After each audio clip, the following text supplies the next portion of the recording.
All right, well, standing by with this week's Precious Metals Market Update, we're going to have a special interview with Tom Cloud. Let's go to that segment right now.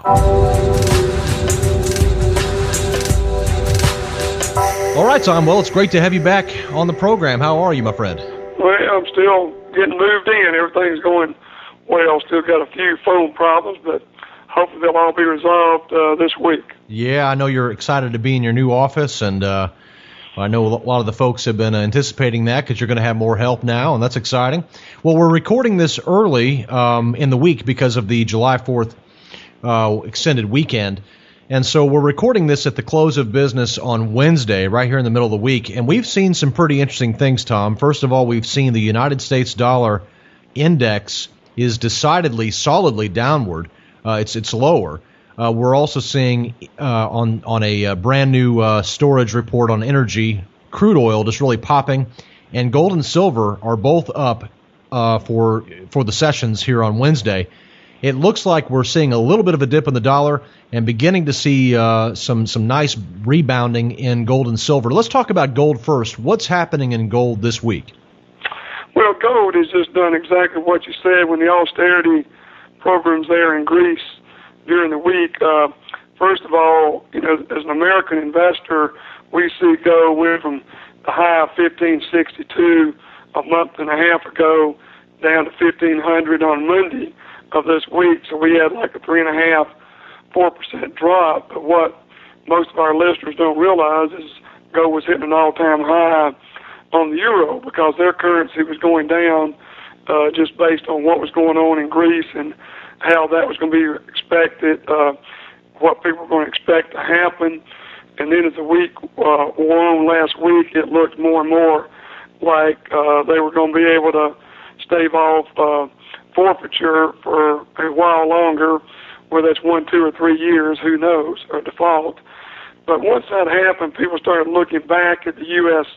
problems and our budget deficit ending in September 30th and just looking the way we want to expand the budget. And like you said in the opening remarks, the dollar started back in its downward trend, and we've seen gold rebound nicely here on Wednesday and silver also. So we expect, as I've said the last few times, once gold touched 1,500, we thought that would be the bottom, and we're very strong buyers of gold right now, and some of our larger clients, institutional buyers and pension account buyers, are buying gold fairly heavily. And I think when you look at a price that will be $1,650 to $1,750 by the end of the year on almost all experts' opinions, where else are you going to go and buy something that's safe and have a 10 to 15, 20% upward potential for the last 6 months of the year? So from that standpoint, we love gold, Jerry, right now. It's interesting because as we look at some of the major market commentators on the gold and silver markets, I see, first of all, Frank Holmes, who is saying that gold is expected to double over the next 5 years. Of course, he's not alone. Many people believe that.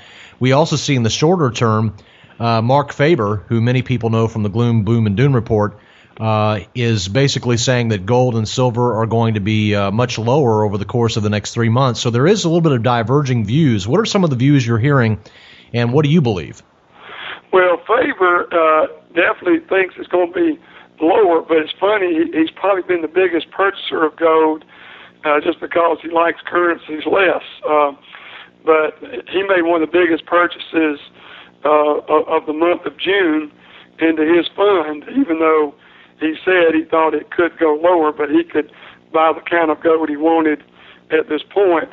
I mean, a lot of people think gold's going lower, thinks because QE2 is ending, that's going to send the economy down. But you got to remember in 2008 when the economy turned down, stock market went down 27%, silver went down 22%, and gold went up 8%. So from that standpoint, we see gold as a good deflation and inflation hedge, and I do not see it going down. I'm more in the camp with James Turk and James Sinclair than I am with Mark Faber on that. And Mark Faber, very, very respected guy. I visited his office and met him in 1994 in Hong Kong. He runs quite a huge operation worldwide. But on this, I disagree with him on the gold in particular. Okay, Tom, well, let's move on to silver. There does seem to be some conflicting views about silver as we head forward, too. Not sure if the momentum that we saw in previous months is going to continue anytime soon. What's your take on silver? What's happening this week, and where do you see things heading over the next, in the short term?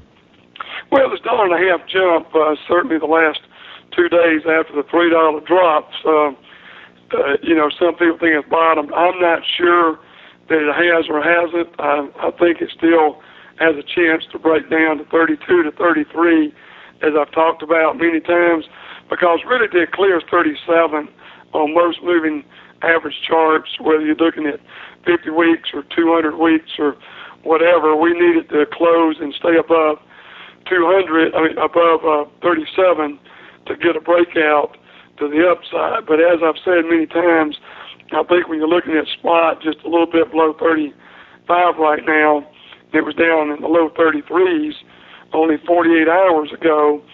I think to get a triple bottom between 32 and 33 is still about a 50% chance, but it may not happen. This surprise that James Turk keeps talking about, the July surprise, and of course Turk is the one that predicted a 50% move up in silver for the first 3 months of this year, and to my knowledge, he was the only one that called for that big a move and was correct.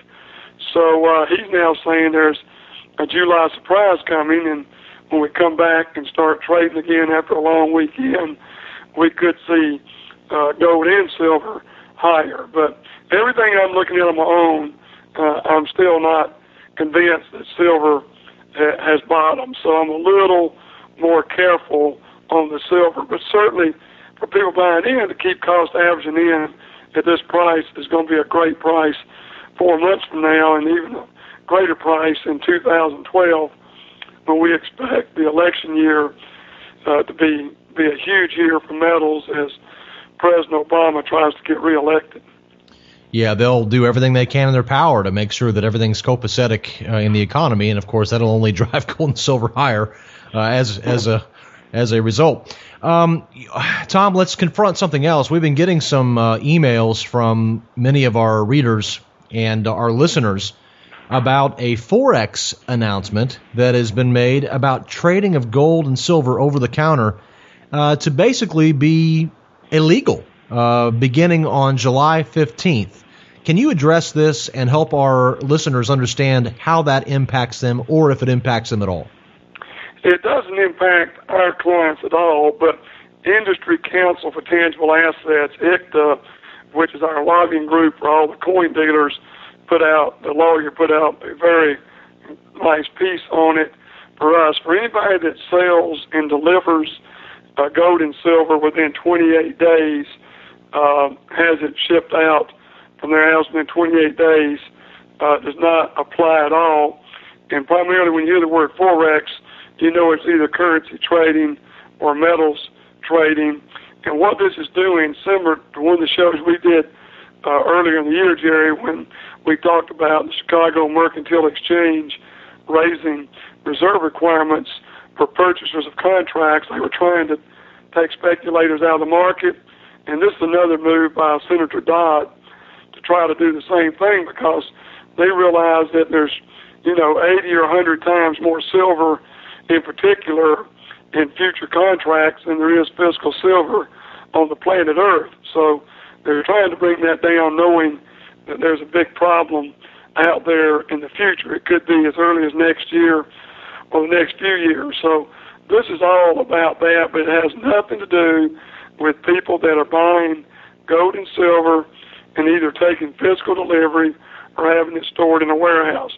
But it does come into effect where clients can't walk in and buy those contracts over the contract. There are a lot of companies out there, especially in Ohio, where this thing started, selling gold and silver futures that they were kind of doing themselves.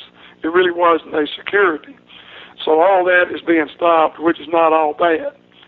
So once again, our clients are not affected in any way. Okay, good. Let's move on to palladium, because palladium has been one of those metals that you've spent some time talking about with our listeners. And this week it had a decent week. It's beginning to move back up. Let's discuss palladium and your forecast for it. Well, it's still, I was hoping it'll get back down to 700. I know that sounds bad for the people that hold it. Here it is around 745 an ounce, and it was at 800 early last week, and then it had to sell off of 10%, came back down to 630 or 730. Now it's back to 745. I still just got a feeling in the month of July it's going to come back down to 700, and definitely I'll put out a buy signal at that point, and hopefully AT&T will have my email system fixed. Hopefully I have it fixed this week. I'm just kidding, but we'll get a buy signal out on the palladium. But I feel with all my heart it's going to be almost like a gift for a 25 to 30% profit, as it has been for 6 straight years before this one. You just buy it in July or early August and sell it in February or March, and you would have made over 25% 6 straight years, and this year is going to be no different. Wow. Now, when you mentioned that people can receive the buy alert that you're talking about, how do they do? They basically need to get on your email list. Yeah, they need to get on my email list. And like I said, even though we've had some problems, I'm not sending out any emails probably this week. It'll probably be next week, get everything fixed. But they will just call me at the 800 number, which is working again. It had been out for 2 days, but the voicemail's not on it. It's disappeared, so AT&T is still working on it. But either email me at tgcloud@bellsouth.net, say you request to be on the distribution list through FTM Daily, or they can go to FTM Daily, hit on the Precious Metals button, and ask to be on it that way. Or they can try the 800 number, which is 247-2812, and once again, we hope to have, the number's working now, but if I'm on the line and our new employee hasn't started yet, it'll be 2 more weeks as she works out a notice on her other job. Okay, sounds good. All right, so they can just go to ftmdaily.com and click on the Precious Metals button, fill out your name and your email address, and you will be automatically placed upon Tom's email list. So if you want to receive buy alerts from him whenever he thinks it's now a good time as a buy to pull the trigger, simply do that, or you can email him directly, tgcloud@bellsouth.net, or you can call him 800-247-2812. All right, Tom, let's talk about finally rhodium, something you've been bringing up recently, and it appears like it may have a nice run sometime soon. What's your take on rhodium? What's the news? Well, the news is the ETF is opened in England, and it did have, like palladium did last year and platinum, it had about a 10% move immediately. It has fallen back off some, but that's not because of rhodium. Rhodium's a very rare metal. It's also used in, makes things light, and is used in catalytic converters and airplanes and different manufacturing capabilities. But you got to remember, rhodium was $8,000 an ounce in June of 2008 when the financial crisis hit. Went all the way down to 1,200, and we gave a buy signal on it. Went all the way to 3,000. That was last year, and then it dropped back down to 1,600 something, and now it's back in the 1,800s due to this ETF. When this ETF moves, if the time's right, and this ETF is cleared in the USA in August or September, at the time that metals always come back, it could be a great move for us to get into rhodium. Now, the listeners need to realize rhodium is the only metal they cannot take delivery of. It's got to be left in the warehouse. They get a certificate for it, but you cannot take delivery of the rhodium. So you have to own it in a certificate form, but it is insured, and we have a lot of clients that own fungible rhodium right now. But just keep your eyes open for that. It could be a way to make a quick 30 or 40%. Nice. profit. Okay, well, let's go back through the metals real quickly and summarize with a buy, sell, or hold right now. When we say gold, you're saying buy right now, or buy this week? Yeah, gold, you can't go wrong buying right now, especially with some of these items on sale that we ordinarily, like British sovereigns and Swiss and French 20 francs and Austrian coronas, that we don't get all the time. So gold is definitely a buy. Silver, I would rate a hold. You don't want to sell any. Certainly, it's not bad to buy some if you cost average in at this price. But my best guess is still that it will go back in the 32s, or at least back in the low 33s from 35 where it is today. Palladium is a hold, a wait for a few more weeks, and rhodium is a hold, wait for a few more weeks. Well, sounds great. Well, many people listen to this broadcast each and every week, and it might be easier for them if they happen to miss a broadcast, they can just get your emails. So we do recommend that they do sign up for those. Again, you can sign up for Tom's emails for buy and sell alerts at ftmdaily.com. Simply go there, click on the Precious Metals button, and fill out your name and your email address. It's a free service. You can also contact Tom by phone at 800-247-2812. Tom, they can call you with questions about their gold that they currently have. They can also call you with questions about buying any of the metals that you've talked about. Right. Okay. And I don't want to get into it in detail today. We'll do it next week. But the numismatic market has taken another big dip. There's another, it's not the right word, it's not scandal, but there's another big drop that just took place the last 3 days. Some of these silver dollars, you won't believe, here silver has gone down, of course, from 48 to 35, which certainly is not good. I mean, that's about 27%.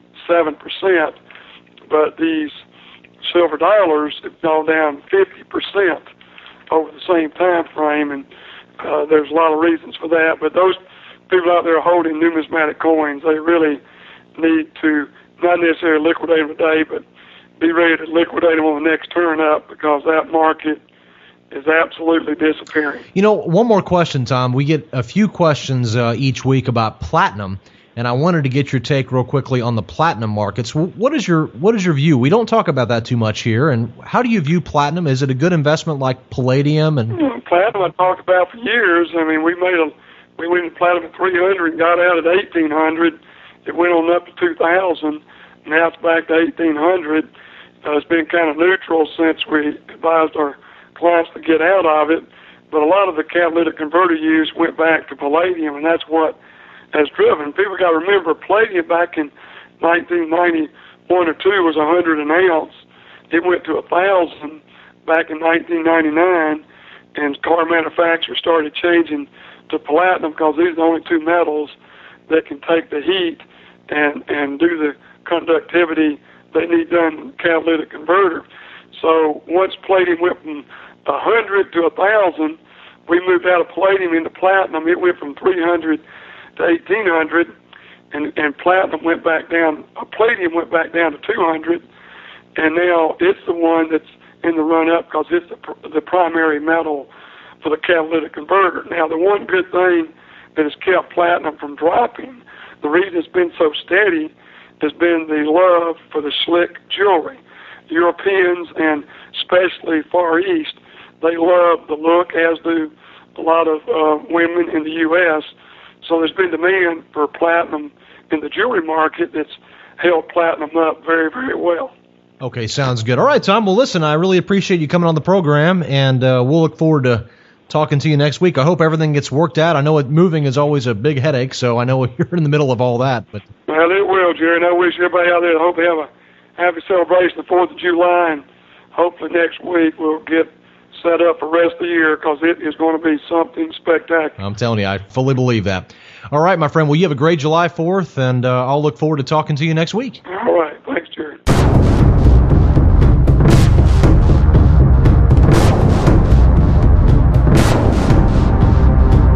All right. Well, Tom Cloud has been in the precious metals industry for 34 years. And as we mentioned before, he is available by phone, 800-247-2812, in his brand new office down in St. Simons Island, Georgia. He's also available by email if you want to email him, tgcloud@bellsouth.net. And if you would like to get signed up for his email blast, where he does provide his buy and sell alerts, you can do that at our website, ftmdaily.com. Simply click on the Precious Metals button up top, and you will see a sign-up form there on that page where you can put in your name and your email address.